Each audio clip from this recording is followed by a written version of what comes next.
Living in Germany for 8 years has made me realize some things about my home country, the USA. Some positive, and some not so positive. Sometimes, maybe, one of these days, the different way that we are exposed to we Americans have the highest sensitivity for what we consider the concept of tolerance for This one I feel very strongly about. In this video, I'm going to talk about 8 things that living in Germany has taught me about the USA. This one hit me pretty hard when I was home the last time in the summer, and I was driving down the highway, our Autobahn, realizing how many billboards there are, advertisement billboards. And then I come back to Germany, I get it on the Autobahn, the German Autobahn, and I'm driving long distance, and there's no billboards. Realizing we in America are so bombarded with marketing and advertising 24/7. You know, think about Times Square. They're trying to have that on us as much as possible. Whereas here in Germany, advertising and marketing seems to be much more subtle, much less in your face. And in the States, we allow ourselves to just have it plastered everywhere. Sometimes it's kind of cool. It's cool, like I said, in Times Square. It's a tourist attraction. It also can be a little entertaining on long drives. Instead of just the mundane, repetitive nature of the road, you'll see interesting billboards here and then. But it does make things look a little messy, I would say. I do like kind of the cleanliness of driving on the Autobahn, the lack of cluttered advertising everywhere. But this just made me realize how bombarded we Americans are by advertising. If you guys have been watching my channel for a while now, you probably know that I got my Italian citizenship a while back, and it's been absolutely life-changing for me, but I've never really gotten the chance to explain to you how that went down.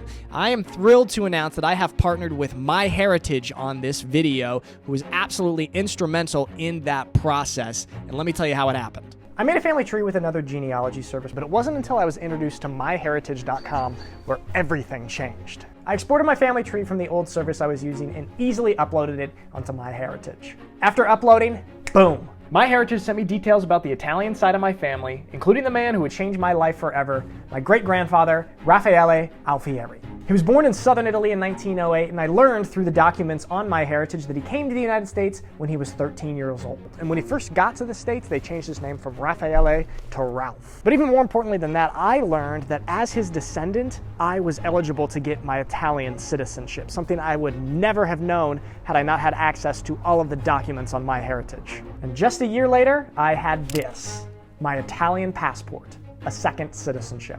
This changed my world completely, allowing me to live anywhere in Europe and actually allowing me to join the Italian national team for American football. Nicolas Alfieri, azione incredibile. MyHeritage has so many great features, and one of my personal favorites is the photo enhancement tool. So many of the old photos of our ancestors are kind of old and grainy, and MyHeritage uses cutting-edge machine learning technology to enhance the photos and make them much sharper and much more clear. It is absolutely incredible to see. One day you're just a kid from Oregon, and the next you're part of a lineage that goes back over 100 years, and you're playing football for the Italian national team. You guys can start doing research on your family history and building your family tree as well with MyHeritage. We've got a 14-day free trial for you with the link in the description or using the QR code scanning right here on this screen. Check out MyHeritage.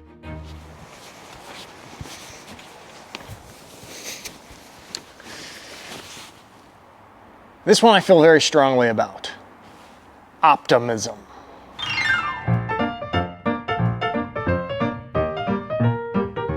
You know, living here, Germany is not necessarily known as the most optimistic country. I won't say that that Germany is pessimistic or cynical, but it's a little bit more maybe realistic. Living in a culture that's a bit more realistic helps me to appreciate the optimism of the United States. I think the attitude in the US for many things is, well, why not? Why can't I? Why can't we do this or accomplish it? 3, 2, 1. Whereas here in Germany, the attitude oftentimes is more like, well, you want to try this thing? Well, here's what's going to hold you back. Yeah, but you have to do this. Yeah, you got to take care of this. Well, yeah, but this has to happen. And I think it's just a completely different attitude when it comes to starting something or achieving something, and that optimism, American optimism, I really, really love and appreciate. And living here in Germany has made me appreciate that even more. And I try to keep that American optimism with me as much as I can. I've realized that Americans look at fitness and how they go about exercising quite a bit different than people do here in Germany. In the States, it feels like, okay, I've got a gym membership where I'm going to go on a run here. This is my 1 hour where I am going to dedicate to fitness and exercise and working out, and it's kind of isolated from the rest of my life. Whereas here in Germany, it's a lot more common for people to not necessarily isolate their exercise or workouts and go to the gym, but to simply live an active, healthy lifestyle, going on bike rides, going on walks, going on hikes, and it's all sort of just intertwined with life.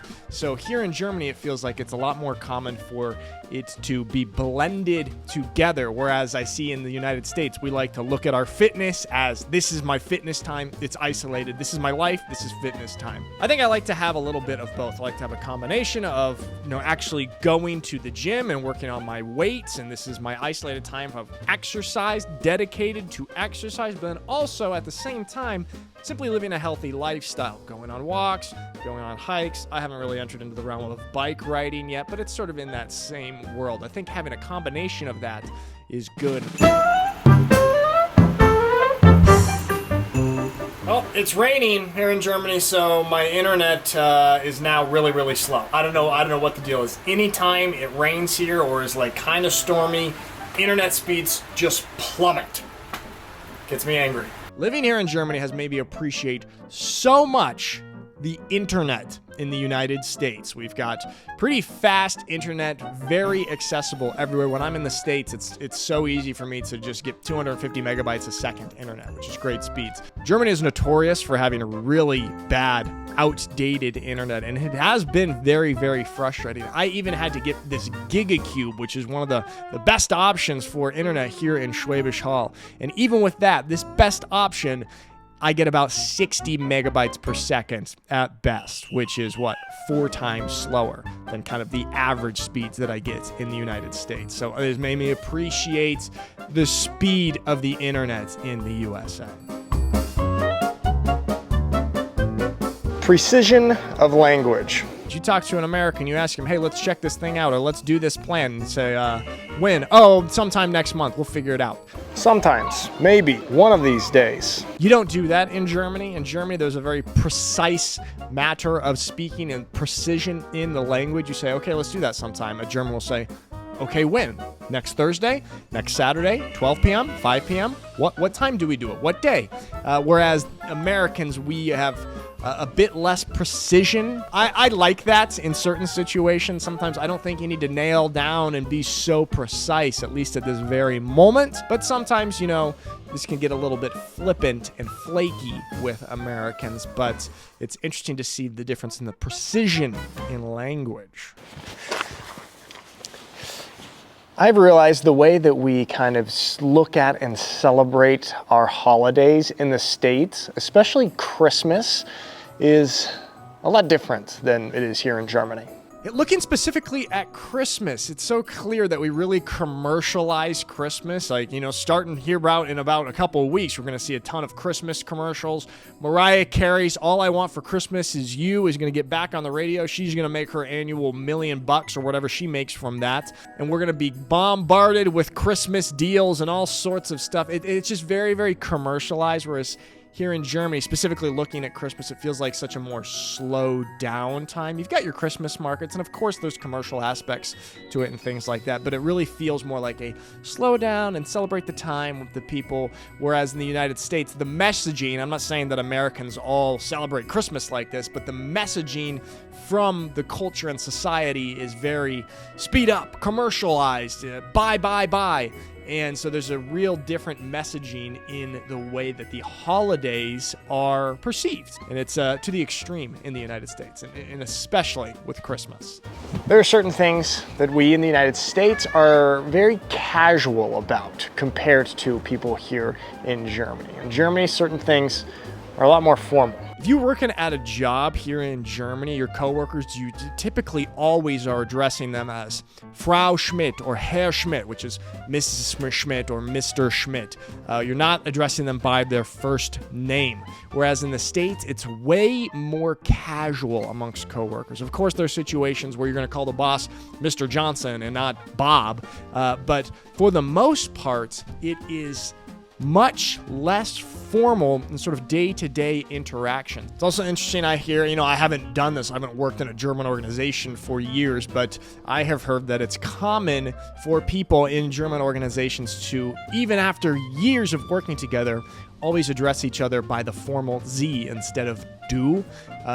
For the Americans watching and English speakers watching, there's two ways to say you in German. Sie is the formal way, du is the informal way. And I also think that aspect of the language increases the formality in communication. So after seeing that, I have realized that we in the United States are much more casual in sort of our communication, and we don't have such a strong formality in certain situations. The American tolerance for risk. And we Americans are just way more comfortable with taking risks in different aspects of life, whether that be kind of starting a risky business or some sort of kind of risky endeavor, high risk, high reward type thing, or even, not having all of the insurances or security protections that Germans typically have and are comfortable with. So Americans much more comfortable with risk than Germans are. Let me know in the comments what you think of these points. And don't forget to check out MyHeritage with a link in the description for a 14-day free trial.